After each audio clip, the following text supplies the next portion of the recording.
snack that disappears in seconds.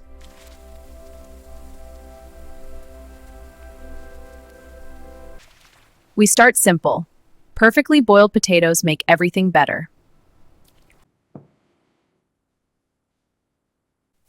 Perfectly boiled and soft, just how we want them. Mash them nice and smooth. This is where the protein comes in.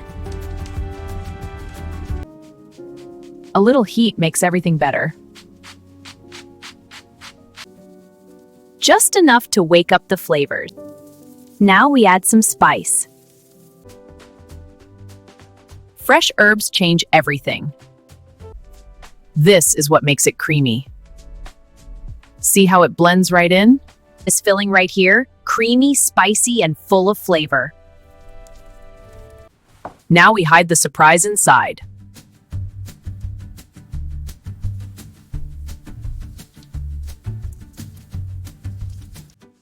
Seal it tight. We don't want the cheese escaping.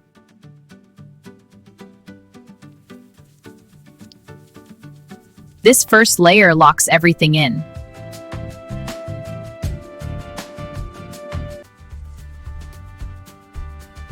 This is what helps the crunch stick. This is where the crunch begins. And now, we turn this into pure crunch. Look at that crisp, perfectly golden. And this is the reward. Serve it hot and watch them disappear. If you love crispy cheese snacks like this, hit subscribe and I'll see you in the next one.